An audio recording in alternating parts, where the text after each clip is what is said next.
needed always workers, so they were recruiting people.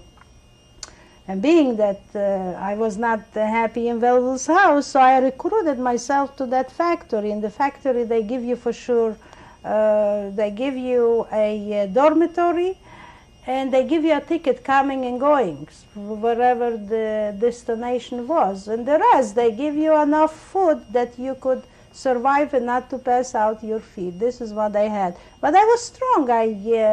In the factory, they used to come also, soda came in big brown bags, like I would approximate of about 50 pounds, something like that.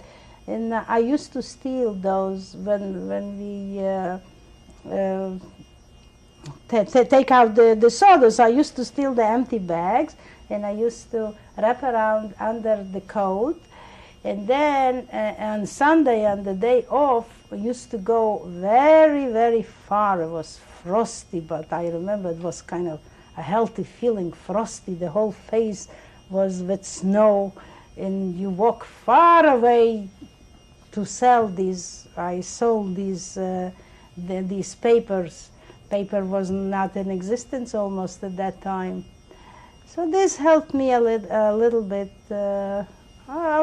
having a few more rubles. My main meals were, I had kashev, I had barley, I had potatoes.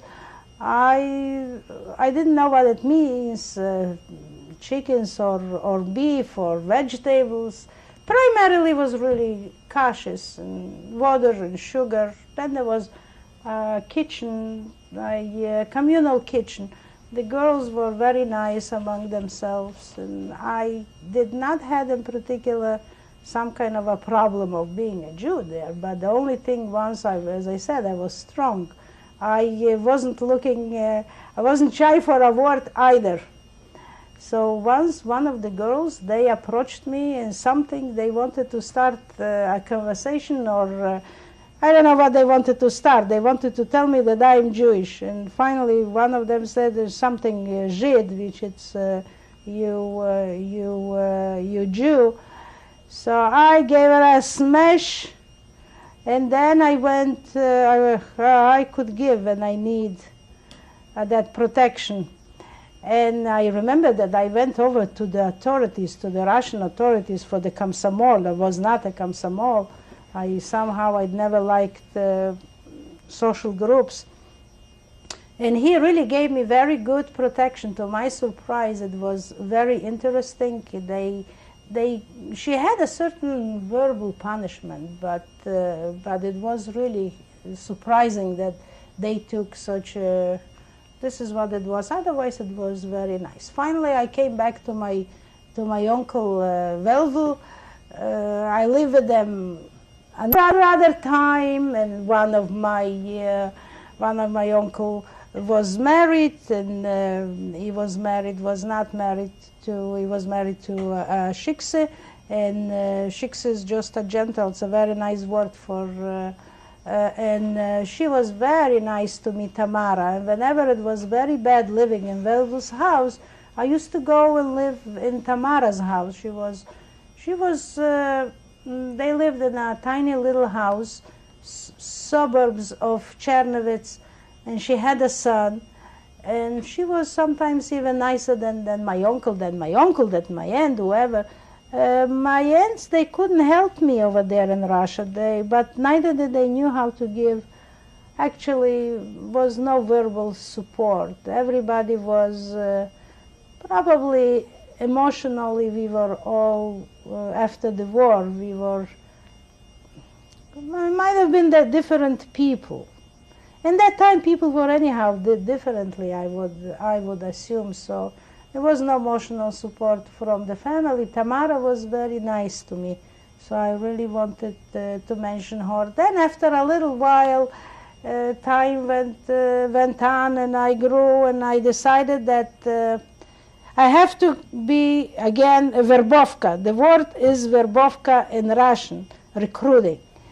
And I allowed myself to be recruited again. Where was I recruited? I guess I was an adventurer. Where was I recruited? No more and no less. I was recruited to work in the mines. The mines was too much for me. That was too much. I didn't work in the mines. I worked on top something. Then I decided to run away, which I did, with another girl, with Tamara's niece. Anyhow, that didn't last too long.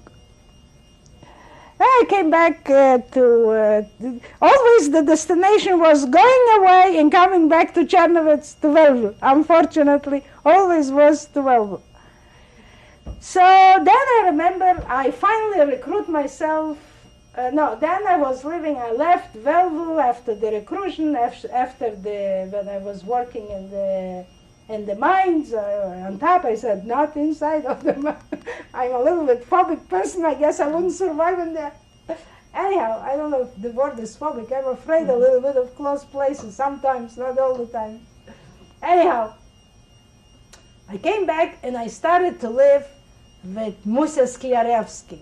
Musia Skliarevsky is also, in Yiddish they really say, we're relatives, but in Yiddish they say, "Man Bob's Pferd's Bachelor Stekel," which the real interpretation it means, we far, far, far, far relatives of my grandmother. But there is certain kind of a little bit of connection. Anyhow, no, I got to go back. One of the recruiting places, that was actually before going to live with Musia. No, I'm sorry, that was by Musia's time. Living by Musia I wasn't working at that time, so I was looking for all kinds of odd jobs. I'm very handy in everything. In Yiddish they say, "Allah sach meluchas and wenig bruches," but I'm handy. I could do anything. Without having a formal education, I was pretty well off, because I knew everything a little bit. So Musia had a luxury apartment. That was her own house. It's like a condominium. They lived on the 3rd floor. She had beautiful parquet floors, and very shrewd, very smart woman, very intelligent, and very freilich. Musia played very beautiful instant piano. When she used to sit down, her hands used to flow, and they had a lot of books, and they were people of book readings, and different kind of, entirely different people from the people that my uncle Velvo was. Musia was living with her daughter. She had a son and her mother. Beautiful apartment. The apartment was on the 3rd floor, and my job was that I had to bring, they rented a tiny little, not a bed, a small little section of some kind of a sofa, and I was sleeping with her mother and with her daughter in the bedroom. Sorry, folks. It's one of those, as I said, English is not the mama language. So in exchange, that in the basement they used to had the wood, and they used to heat the house. They had the beautiful tile.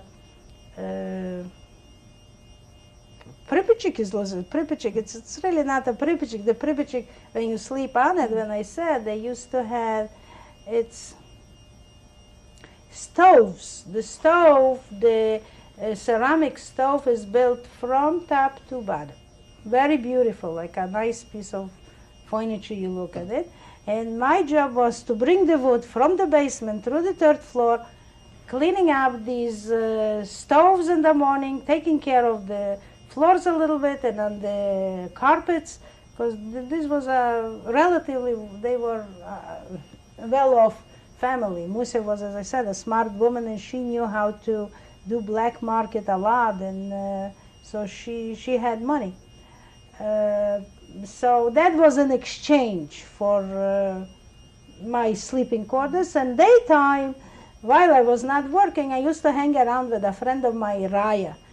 And Raya lived in one room with her father, with her sister, and the sister husband. And we hung around over there day and night. rye or whatever